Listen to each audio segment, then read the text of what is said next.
everyone! Welcome back to Our Darker Purpose. This is going to be episode 8, like I promised, back when I decided to stop using decibels. Anyway, this will be actually a full episode, as opposed to my attempts at the fort that you've seen the last two ones. I've been jumping around to different people's channels, seeing their impressions and everything.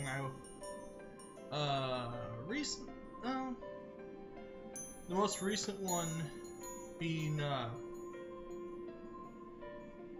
Zen and Sair's, I think that's how we pronounce that name. Excuse me if I messed it up. Channel where I was pretty impressed how good he was doing. It'll be really nice to see how far he can go and everything like that. And it was nice to see some things that he did that I didn't know about yet, so that I could learn, oh, maybe I should do that. Alright, so here we go.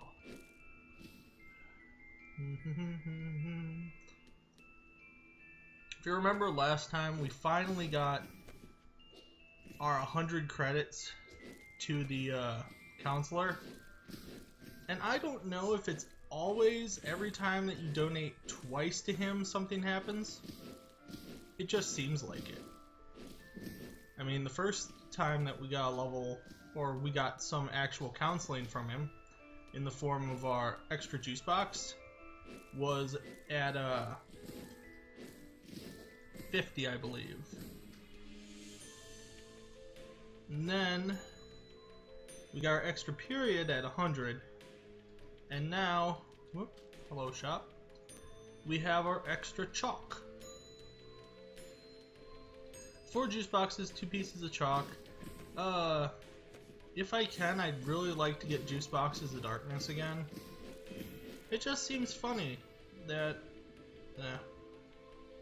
you know, or not funny,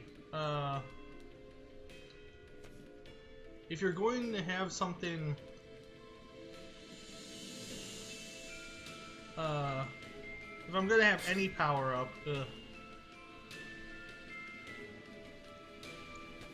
I might as well have the attack power up that's going to use healing items that I'm going to be using anyway. And, I know I told Zen that you can destroy these things using chalk. I should have taken my own advice.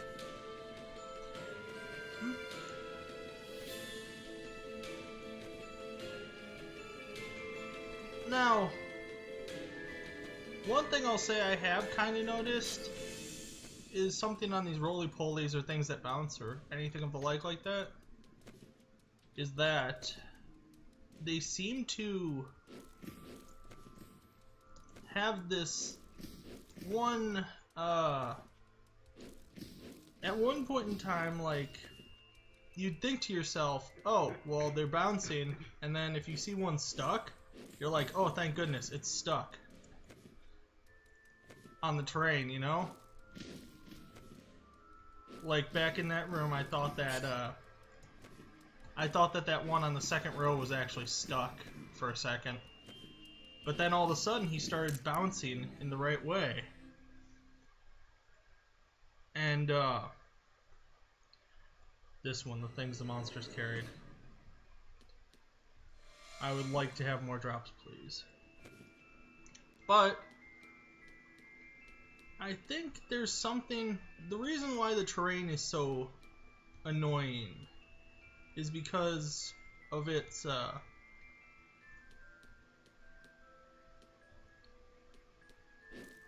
I guess it's blocking, I'll say. I'll use that term.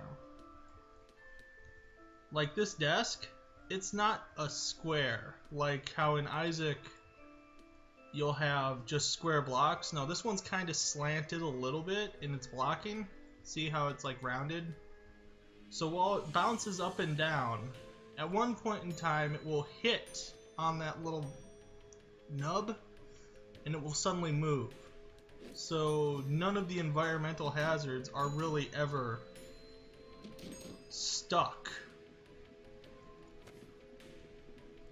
Like, even him against the wall right now. Nope, see?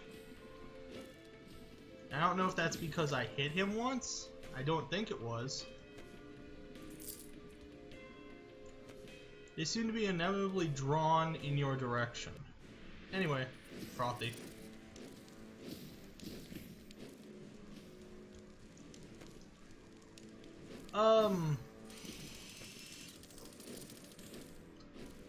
Something I'm kind of waiting for myself to get, and maybe this might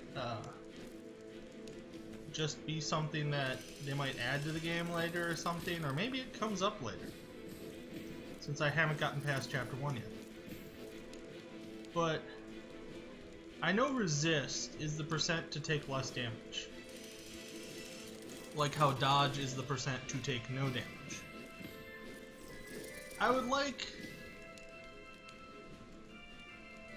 I'd kinda like defense. But I have a feeling that that might not matter because enemies do damage based on the floor.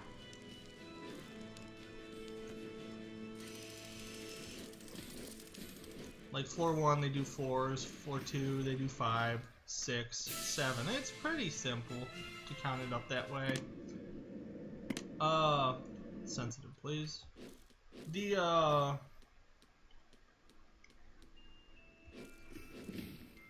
only reason I'm thinking defense is because of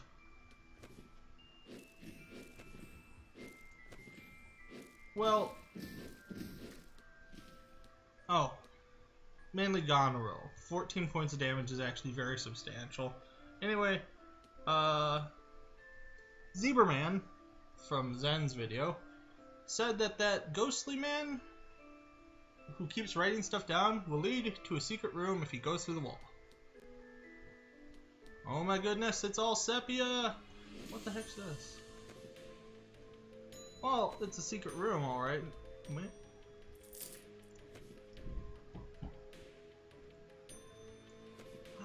Oh, this is where that stuff is!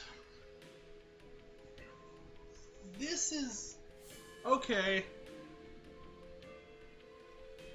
I know what this room is called. Alright. This, the reason it's in sepia tone, okay, is because it's old-timey.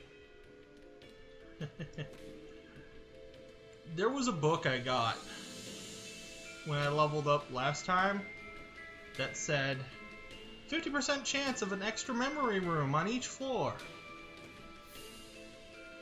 And I remember looking at that and going, memory room? Well, that's what it is. So that ghostly administrator is actually writing things down about the school.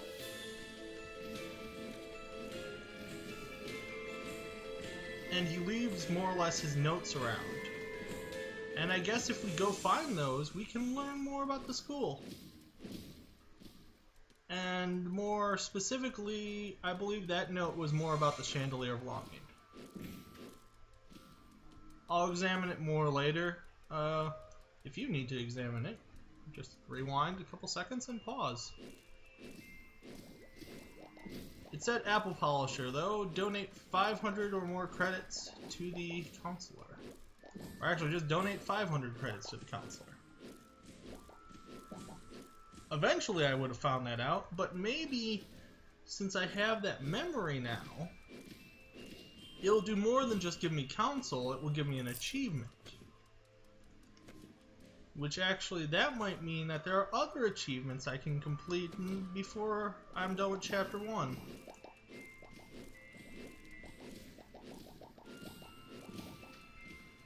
Which just changes the number of bosses I thought there were. I should have not. That was really risky sliding right there at that time. I'm gonna wait. I've still got 2 pieces of chalk and I'll buy some later. Or I might buy some after this. Alright. The harmless markings on a sensitive floor. This should go pretty fast.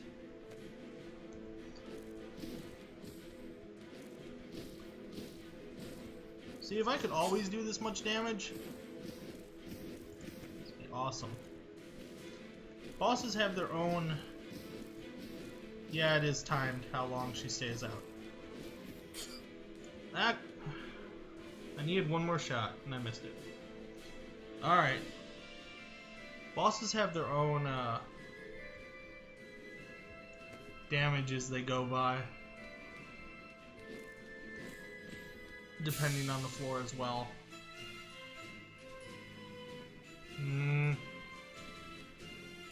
Alright. The main thing that I've thought that is the most powerful thing here in the world is chalk at the moment. That's why I was actually pretty glad at the end of the last one, I think is where I got it. Yeah. Where I got, well, if they're both the same, I'll go to the sensitive one. But where I got the extra chalk piece. Oh. Dang it. Oh, also, sometimes when enemies, and I've noticed this in both the cauldron and the, just enemies in general. If they stand on each other, since enemies don't impact each other, like these, I'm gonna call them, chargers. Yeah, these chargers right here. If they stand on each other, like there's one behind the other, and I hit them, I will not be hitting one, I'll be hitting both. One of them dropped a juice box. You know, part of the reason I go to sensitive rooms might just be in order to deal extra damage to the champion dusters. Because screw them and their green clouds of stuff. I'd like it better if their green clouds were, or their clouds even, just duster period.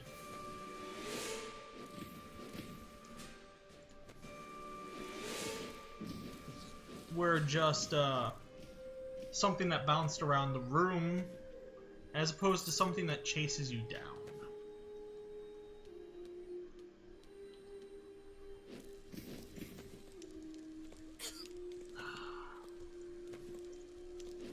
This would be a great room for my schooner.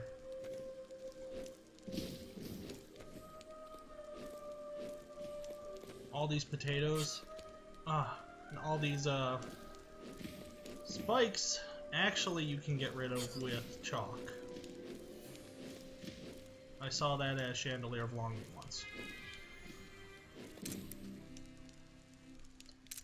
Juice boxes of darkness. And what am I going to do right now? Heal. So, there's my extra damage. I'll get those when I come back through. Alright.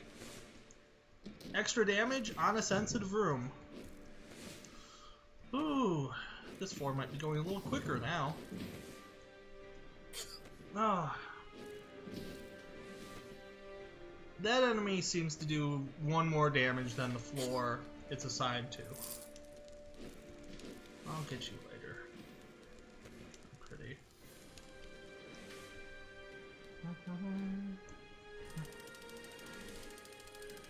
Photo album. The fragile glassware on this room, or on this floor, would be both a blessing and a curse. Because I'd love the extra damage, but then I'd hate to know the fact that I'm on a sensitive floor and my 150 is going to start counting down really quick.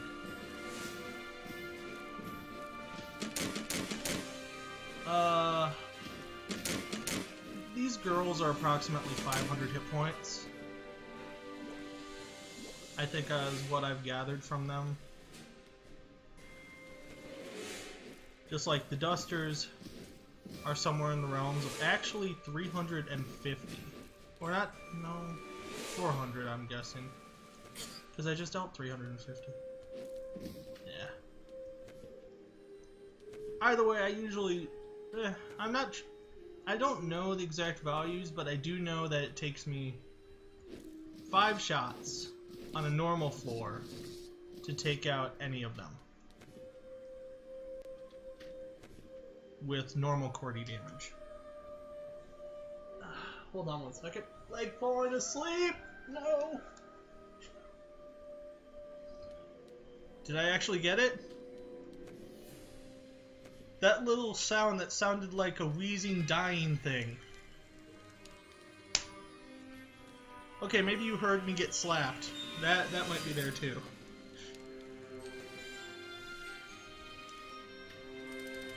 Anyway, my wife doesn't want to be talking that much or make much sound. She wants me to do my own thing right now. I'll get her there someday. Just you wait. I now have 4 pieces of chalk. It's the most pieces of chalk I've ever carried. Sudsy. Okay, Sudsy's bouncy thing. Yeah, it just seems like they... Right? Look at that. Like it came back.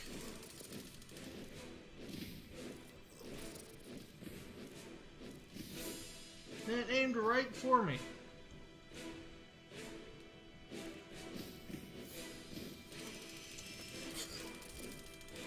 Yeah, I'm just paranoid.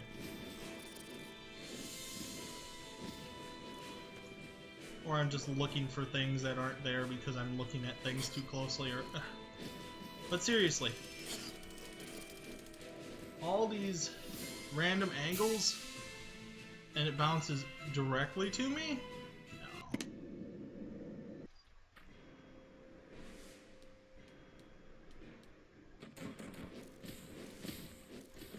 I kind of enjoy the Woundwort Fortress. Excuse me.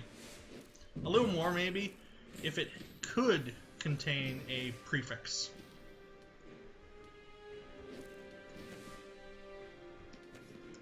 Oh my god, really?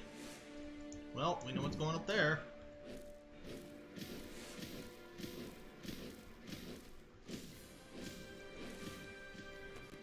Oh my dear god. And how come he's shooting multiple shots at me? That's not really right.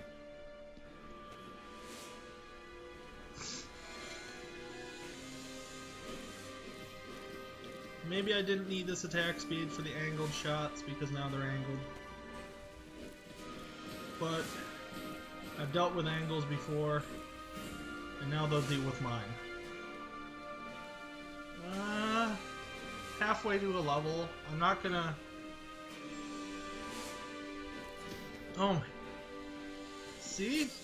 This is what I meant by all these guys. Why are there so many of them? So many old Smokies or...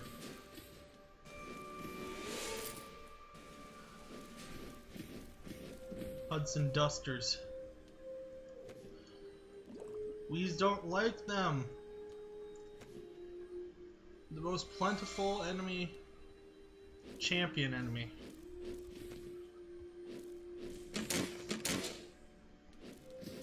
The other thing I've grown an aversion to are these hands. I mean, I haven't liked hands reaching out of the floor ever since Ocarina of Time. That was always fun. I think it took me and my brother, and even a friend of mine from across the street who was older than us. We're all sitting there one night, hopped up on Kool-Aid, and we get to the first time that we have to deal with the hand-grabby guy to get into the Shadow Temple. And we just see the hands. They're reaching out of the ground. You take the controller. No, you do it. No, you do it. Come on, man, you have to do it. We have to do it. No, you do it first. I'm not getting close to that thing. I know what's gonna happen. Do you really? Well, yeah, they're hands reaching out of the floor. They're gonna do what hands reaching out of the floor do, grab you.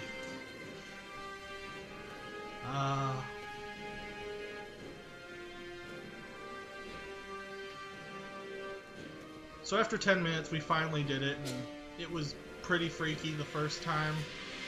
We didn't know how fast we'd escape. All we knew was, man, glad that's over. Oh, and then it happened again in the temple, and we were like, oh. Game.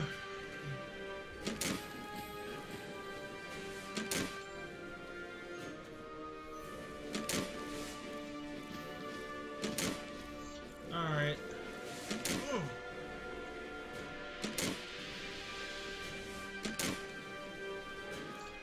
I've really got to get used to the way those guys who carry the world attack. I mean, I've gotten used to the fact that they can't hit you if you're above or below them. Well, below is kind of iffy. Above, though, definitely. The main thing I need to worry about, though, is... like, since their shot does come from in front of them, I'm not anticipating the trajectory. Sorry about that, I had to think of a word and it wasn't coming to mind. I kinda like the fact he's destroying everything. In a way, it helps out. I just wish Magilla here wouldn't be so pursuing me. Be a shop. Thank you.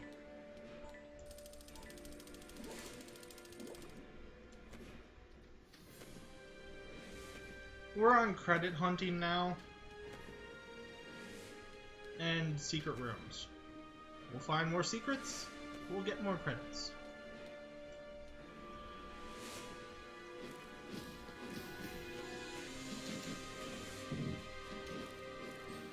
Okay, Magilla, come on. Jeez, Magilla Gorilla. Is that where I'm going to?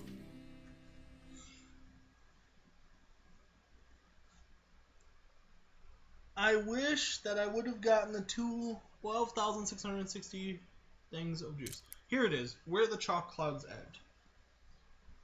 Double the likelihood of a memory room on each floor. That is the one I got last time. I didn't know what a memory room was, now I do. I'm going to get the juice. If anything, because it gives me 25 more life. And they just add that life to my total at this point in time. It's like healing for free. Except when I stand there and let the hand grabby me.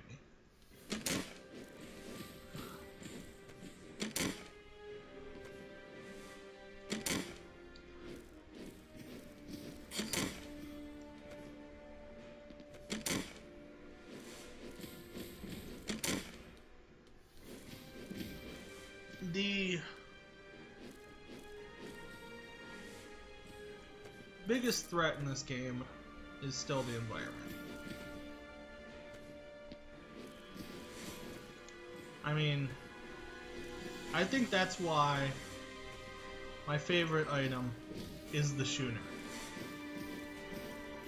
Because it allows you to say, hey environment, I'm going to hit you back. Whereas right now, the only thing I can really do is say, well, look at all these. I don't think they're mirrors. I don't think they're furnaces. Maybe they're little fireplaces. Maybe that's what they're supposed to be. But yeah, I can look at them and be like, well, there's a lot of them. Whereas with my shooter, I could just go down the line with them and just destroy each one. It would make this room 50 times better. As it is now, I'm just waiting for these these people to move into range. Is that all of them? No, there's one more. There she is.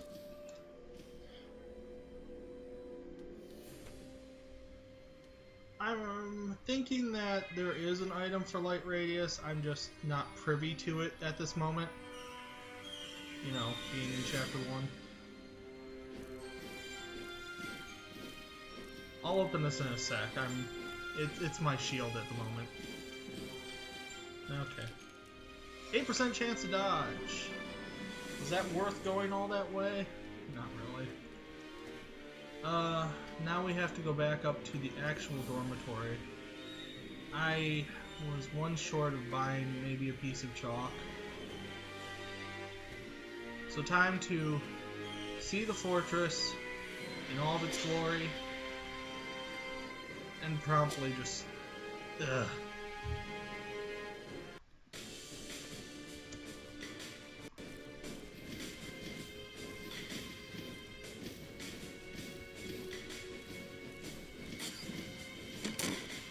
I'm really annoyed at the bounciness of the fortress. It is not a bouncy castle, last I know. But every now and again when it changes its... it seems to change itself to a defensive posture. That's right, the building! Oh my god, it's in either an offensive or defensive mode.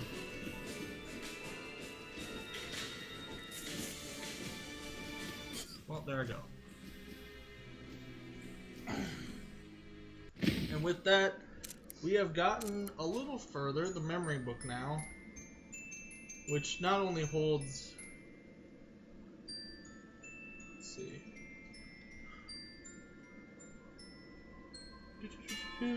just reading this for a second.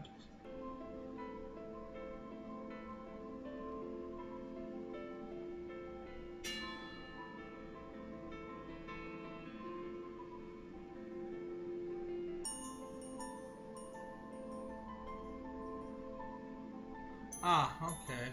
So it's an actual book I found. Alright. To the extras. Let's see what we got here.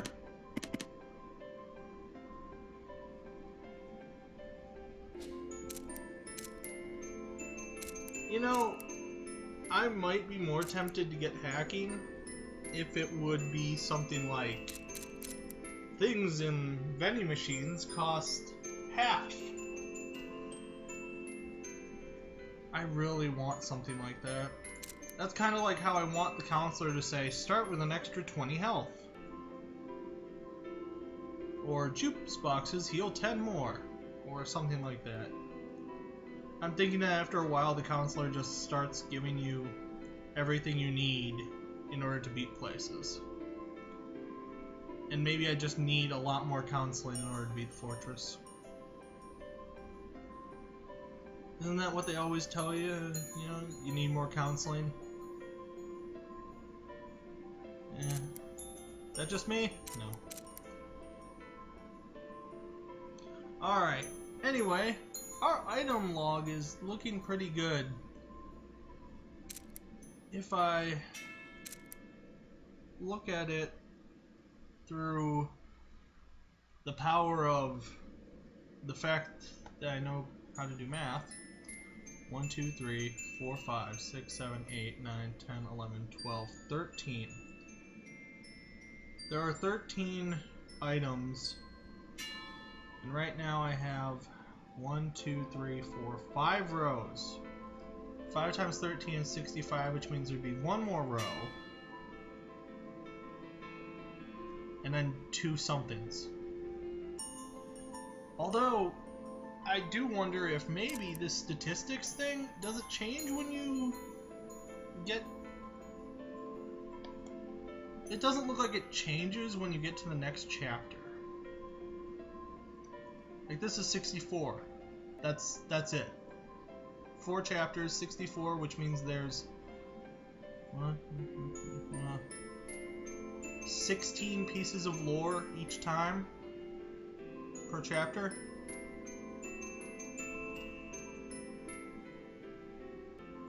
Yeah, because there's 64 achievements, so 64.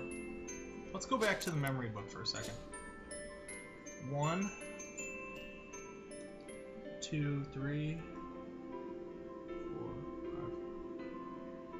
5. I'm trying to count something that I can't tell, and this won't be in an even row, no matter what. It's just typed up.